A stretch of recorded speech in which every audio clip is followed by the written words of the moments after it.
The late afternoon sun, the color of warm honey, streamed through the panoramic windows of the Ashton Conservatory, glinting off 100 champagne flutes and the joyful, tear-streaked faces of the guests. It was, by all accounts, a perfect day. My sister, Clara, looked like something out of a fairy tale, her gown a cloud of ivory silk and lace, her smile so wide and genuine it seemed to generate its own light. Beside her, her new husband, Mark, looked on with an expression of such profound, unadulterated adoration that it almost hurt to watch. I, Leo, her older brother by 5 years, felt a swelling in my chest so potent it was nearly painful. It was pride, love, and a bittersweet nostalgia for the little girl with scraped knees and a missing front tooth, who used to follow me everywhere.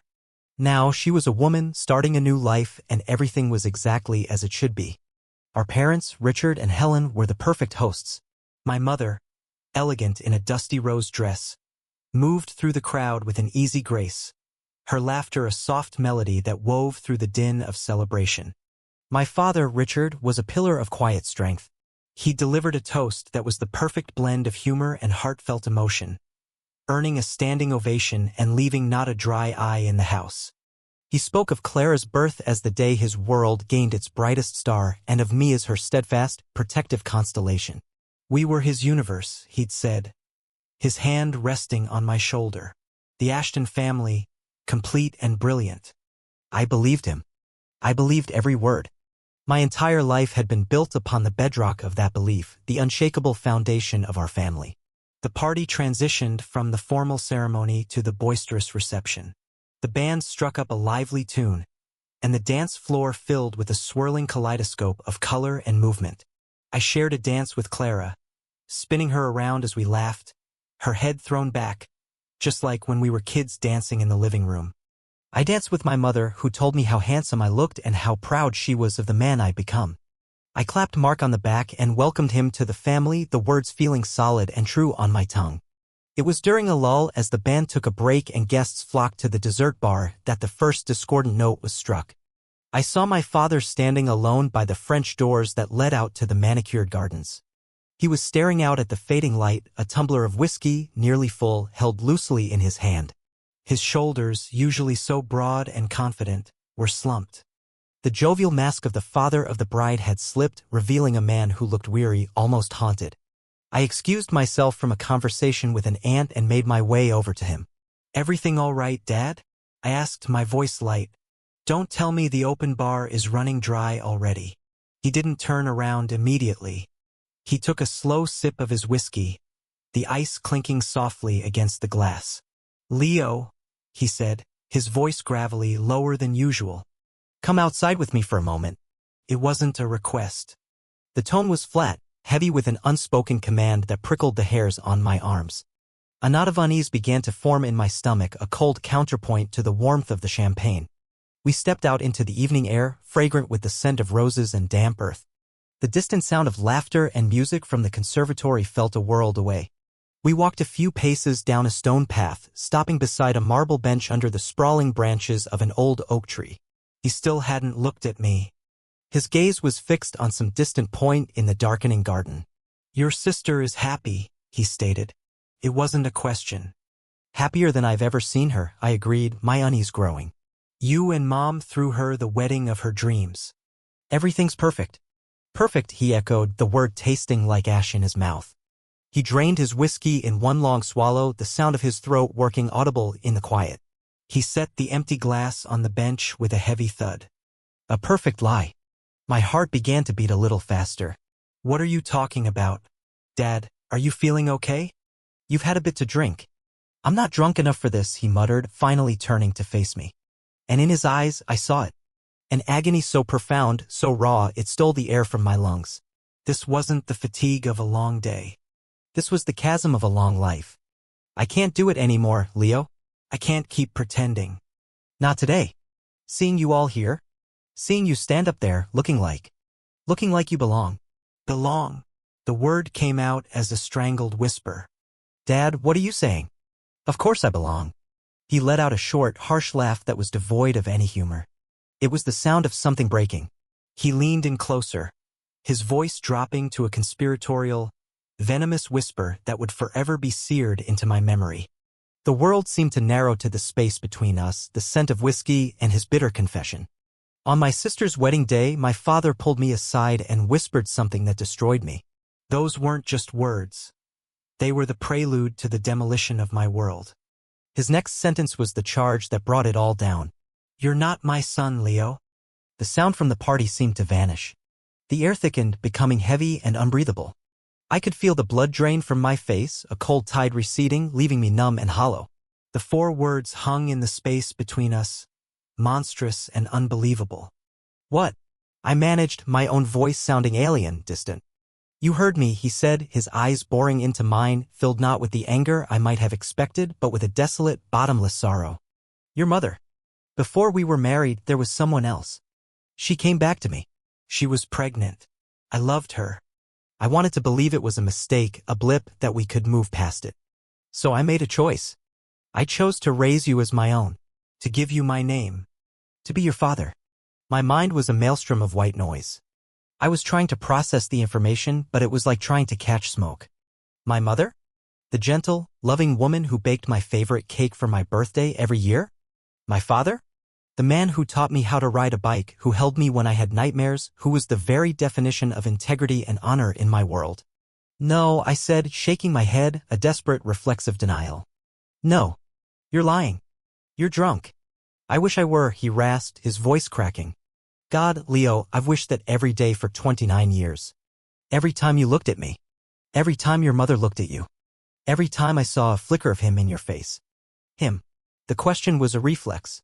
I didn't want to know. I needed to know. David, he spat the name out like a curse. Some artist she knew in college. A fleeting romance, she called it. A ghost. But he's a ghost that's been sitting at my dinner table every single night of my life. The pieces of my life began to rearrange themselves in my mind, reforming into a grotesque new picture. Memories, once cherished, now seemed tainted. My father's occasional moments of distance, which I'd always attributed to work stress. The way he sometimes looked at me with an expression I couldn't quite decipher. The time I'd asked why there were no baby pictures of me with him, and Mom had quickly said the camera was broken for the first few months. Lies. All of it a meticulously constructed lie. In the middle of the celebration, my father revealed a secret I could never forget. This wasn't just a secret. It was a foundational truth. Inverted. The ground beneath my feet, which I'd always thought was solid rock, was nothing but a fragile crust over a void. "Why?" I choked out, the word tearing at my throat. "Why are you telling me this? Why now?" "Because I'm a coward," he said, his shoulders slumping in utter defeat. "Because watching Clara, my daughter, my real daughter, get married today. And seeing you, it was too much. All these years I've carried it. Helen and we never speak of it. There's a tomb in the middle of our home. And today I couldn't bear the weight of it anymore. It was selfish. It was cruel. But I had to. Selfish. Cruel." The words were an understatement. He hadn't just unburdened himself, he had transferred the entire crushing weight onto me right in the middle of what was supposed to be the happiest day of my sister's life. His words ruined the entire wedding for me. The music started up again inside. A cheerful, upbeat song. I could hear Clara's laugh. A bright, beautiful sound that now felt like a knife twisting in my gut. She was my sister. My half-sister. The distinction was a canyon that had just opened between us. I started, but no words came. What could I say? My entire identity had been erased in the space of a 2-minute conversation. I was Leo Ashton, son of Richard and Helen, older brother of Clara. Every part of that sentence was now a question mark. My father looked at me, his face a mask of regret. "Leo, I love you. Raising you. It was the best part of my life, and it was the hardest. I know that sounds impossible, but it's the truth." His love now felt like a cage.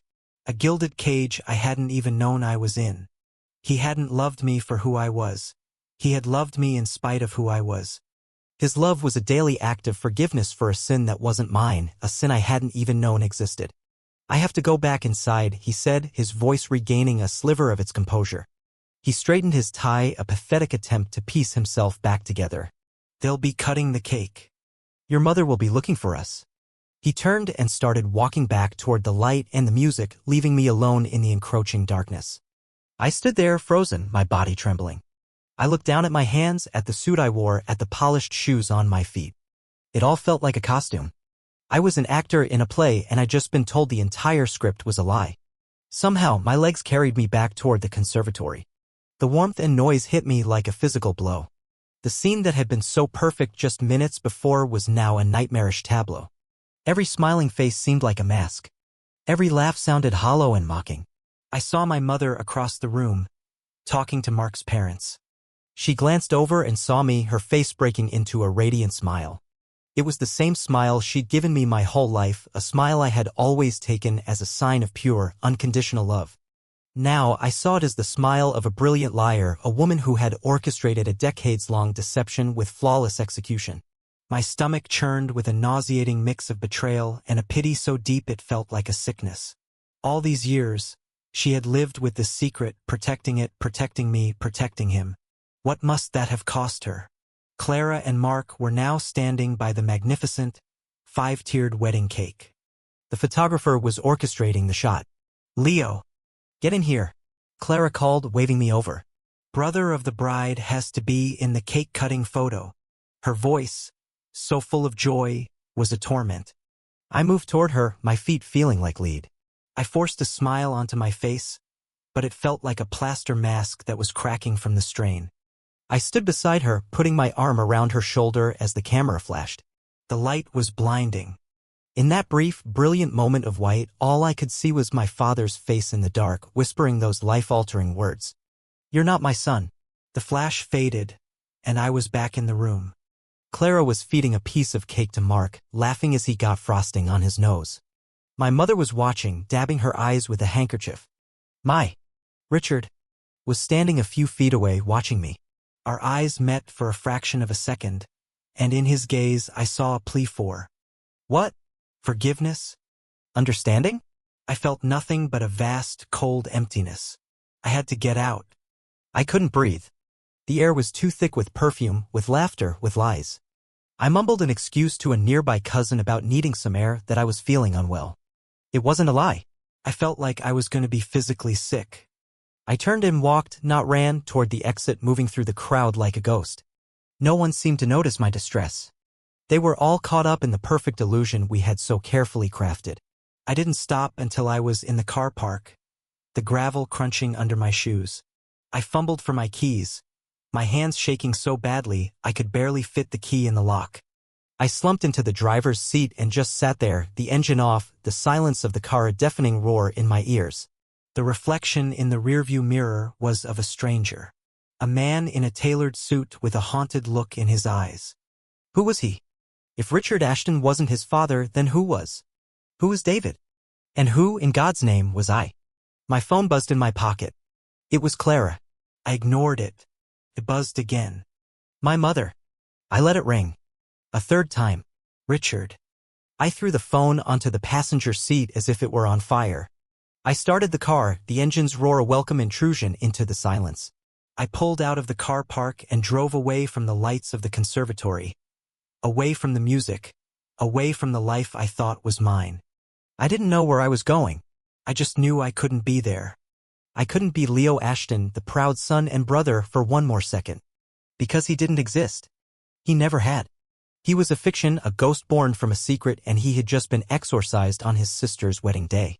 The entire celebration, the entire edifice of my life hadn't just been ruined, it had been utterly and completely destroyed. The sun rose on a world that felt alien. I was in a sterile hotel room 60 miles from home, a room I checked into using a credit card that bore a name I no longer felt entitled to. I hadn't slept. I had spent the night staring at the textured ceiling, replaying the scene in the garden on an endless, torturous loop. Each time, my father's whisper was just as venomous, the destruction just as complete. My phone, which I'd eventually retrieved from the passenger seat, lay face down on the bedside table, a dark monolith of unanswered calls and frantic texts. It had buzzed itself into silence hours ago. The man in the mirror was a wreck. The tailored suit was crumpled, the tie loosened, the face pale and gaunt, with dark circles under the eyes that spoke of a grief too deep for tears. I was hollowed out, an archaeological site where a life had once stood, now just dust and fragments. The task ahead was an excavation. I had to dig through 30 years of fabricated history to find a single shard of truth. The first dig site had to be my mother. Ignoring the instinct to stay hidden, to simply disappear, I drove back. Not to the family home, not yet. I couldn't face that house. A place where every photograph on the wall now felt like a piece of propaganda for a regime of lies. I went to my own apartment, a small, modern space that had always felt like my sanctuary. Now it felt like a temporary holding cell. I showered, the hot water sluicing over me, but it couldn't wash away the filth of the revelation. I changed into jeans and a t-shirt, the uniform of my real life, whatever that was. Then I picked up the phone. I scrolled past the dozens of missed calls from Clara and Richard and found the one I needed. I pressed call before I could lose my nerve. She answered on the first ring. Leo. Oh my God, Leo, where are you? Are you okay? We were so worried. You just vanished. Her voice was a torrent of panic and relief. I'm at my apartment, I said, my tone flat, devoid of emotion. It was the only way I could get through this. A pause. She must have heard the coldness in my voice. What happened? Leo, you were pale as a ghost when you left. Are you sick? We need to talk, I said. Just you and me. Come to my place. And Mom, I added, the word feeling foreign and sharp in my mouth, don't tell him you're coming here. The silence on the other end of the line was heavy, pregnant with a dawning dread. She knew. Of course, she knew. She didn't ask what it was about. She just whispered, I'll be there in 20 minutes. The wait was the longest of my life. I paced my small living room, every nerve ending frayed. What would I say? How do you begin a conversation that invalidates your entire relationship? Hi Mom, by the way, Dad told me my entire life is a sham. Care to elaborate? When the doorbell rang, my heart hammered against my ribs. I opened it to see her standing there, looking older and more fragile than I had ever seen her.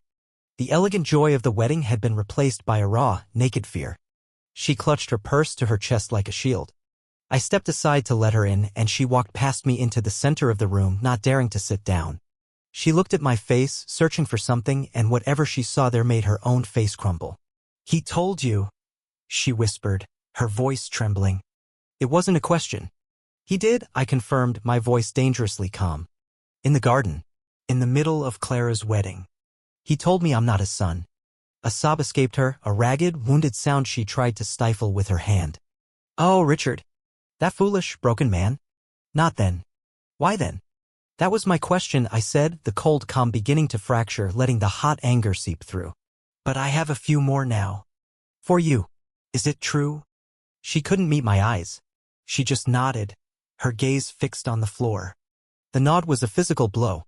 The last, desperate flicker of hope that it had all been a drunken, malicious lie was extinguished. Who? I asked, the word hanging between us. She finally looked up, her eyes swimming with tears that hadn't yet fallen. His name was David. David Renner. She spoke the name softly, a relic from another life. I knew him in college before I even started seriously dating Richard. He was my first love. A painter. Passionate and brilliant and completely unreliable. We broke up. It was messy. I was heartbroken. She took a shaky breath and continued, her words tumbling out as if a dam had broken. I started seeing Richard. He was the opposite of David in every way. Stable, kind, dependable. He loved me so much.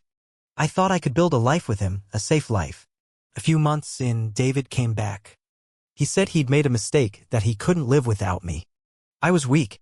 I was confused. I saw him. Just once. It was a terrible, selfish mistake, and I regretted it instantly. I ended it for good and dedicated myself to Richard. I was going to marry him. I truly loved him. She finally sank onto my sofa, her body folding in on itself. And then I found out I was pregnant. And I knew. The timing. I just knew it wasn't Richard's. I stood there, a statue of silent judgment as she unspooled the story that had defined my existence. I was the product of a single, regretted mistake. A ghost of a past love. I was terrified, she went on, her voice raw. I was going to lose everything. The life I wanted, the man who was so good to me. So I did the most cowardly thing I have ever done in my life. I lied. I told Richard you were his, and I think, for a while, I even managed to convince myself. But he found a letter. One David had sent me after. After that night? A stupid, poetic letter I had been too sentimental to throw away. Richard found it a few months after you were born. The image was devastating. Richard, a new father, discovering the ultimate betrayal. He was destroyed, she wept, the tears finally coming, streaming down her face. He was going to leave me. He packed a bag. But then he looked at you, sleeping in your crib. He said you were just a baby. You were innocent in all of this. And he made a choice. He chose to stay. He chose to be your father. He made me promise we would never, ever speak of David again. That we would raise you as a true Ashton and this secret would go to the grave with us. It was his condition for staying. The archaeology was yielding its first artifact. Not just a lie, but a pact. A tomb sealed by two people with me buried inside it. So you built a family on a lie, I said, the words heavy with condemnation. You built this perfect, happy home on a foundation of pure deceit. It wasn't all a lie, Leo, she cried, looking up at me, her face pleading. My love for you was never a lie. From the moment I held you, you were my son, my beautiful boy. That was the only thing that felt real in all of this. Loving you was real. Loving Clara was real. The family we became. It felt real. Did it? I shot back, the anger finally boiling over. Did it feel real to him? Dad Richard told me he saw a ghost at the dinner table every night. Was that part of the real family experience? Her face crumpled again. It was hard on him, she admitted in a small voice. It was a pain he carried every day. He loved you, Leo, he truly did. But the circumstances of your conception, they were a wound that never fully healed for him. He tried. God, he tried so hard. And for me, living with the guilt, seeing the pain in his eyes. It was my penance. I started pacing again, my mind reeling. I felt a sliver of something akin to pity for them both. Two people trapped in a prison of their own making. But it was quickly overwhelmed by the sheer, suffocating weight of my own stolen identity. And David? I asked, my voice hard. What happened to him? I don't know, she said, shaking her head. After Richard found the letter, I cut off all contact. I heard he moved away not long after, maybe to Europe. I never looked for him. I didn't want to know. He was the past. You were my present, my future. For a moment we were silent. The only sound was her quiet, ragged breathing. The anger in me had crested, leaving behind a vast, desolate landscape of sorrow. I looked at this woman, my mother, and I saw not a monster, but a flawed, frightened person who had made a desperate choice and had been living with the consequences ever since. The wedding, I said finally. Clara's perfect day. He destroyed it. He destroyed it for me. I know, she whispered. And there's no excuse for what he did. The pressure, the emotion of the day, the alcohol. It all just broke him open. He called me last night after you left. He was sobbing. He knows he's destroyed everything. He's destroyed us. The word us hung in the air. Was there an us anymore? Before I could answer, a key turned in the lock of my apartment door. Both my mother and I froze. The door swung open, and there he stood. Richard. His face was ashen, his eyes red-rimmed and hollowed out. He must have known my mother would come here. He still had a key from years ago when he'd helped me move in. He looked at me, then at Helen, and his facade of strength disintegrated. Leo, he began, his voice a hoarse croak. There are no words to tell you how sorry I am. For the timing. For the cruelty. For everything. I just stared at him. The man who had been the North Star of my life. He was just a man in pain, who had inflicted his pain on me in the worst possible way. Why? I asked him the same question I'd asked in the garden, but this time I wanted the real answer, not the drunken, selfish one. He stepped fully into the room, letting the door click shut behind him. Because every milestone of yours has been a reminder, he said, his voice thick with a lifetime of unshed tears. Your first day of school. Your graduation. The day you got this apartment. Every time I felt like a fraud. I'd feel this immense pride, this fatherly love, and right behind it would be this poison. The knowledge that I was playing a part. That the pride I felt was for another man's son. He looked from me to my mother. And at the wedding I saw you all. Helen, my beautiful wife, who I forgave but could never forget. Clara, my perfect daughter. The one piece of our life that felt untainted. And you, Leo? Standing there, so handsome and confident in your suit, looking like the son every man would be proud to call his own. And I just broke. The lie became too heavy. I'm a weak man, son. And I did a monstrous thing. He called me son. The word was a paradox, both a lie and, in its own twisted way, the truest thing he could say. He was the only father I had ever known. Suddenly, the front door burst open again. It was Clara, still in her traveling clothes, her face etched with worry and confusion. Mark stood right behind her, a protective hand on her shoulder. "What is going on?" she demanded, her eyes darting between our three broken figures. "I've been calling all of you all morning. Mom, you said you were going shopping. Dad, your phone was off. Leo, you vanished from my wedding. Someone please tell me what is happening." The room fell into a dead silence. The secret was a living entity in the room now, exposed and ugly. Helen was weeping silently. Richard looked like a man condemned. I was the epicenter, the reason for all this devastation. Clara looked at my face, then at our parents. Her sharp intuition cut through the silence. "This is about you, isn't it, Leo?" she said softly. "Something happened to you." I couldn't speak. I just looked at her, my sister.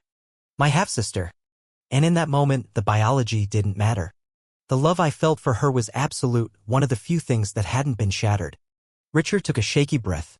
"Clara," he said, his voice cracking. "There's something. Something we should have told you both a long time ago." And so, in the sterile quiet of my apartment, the story was told again. This time it was a confession, a shared burden. My mother spoke of her mistake, her fear. My father spoke of his pain, his love, his impossible choice. They laid the archaeology of their lies bare on my living room floor. Clara listened, her expression shifting from confusion to shock to a deep, profound sadness. She didn't look at me with pity or strangeness. When the story was finished, she didn't hesitate. She walked straight over to me, wrapped her arms around my neck, and held me tight. "I don't care," she whispered fiercely into my ear, her voice hot with tears. "I don't care about any of it. You are my brother. You have always been my brother, and you will always be my brother.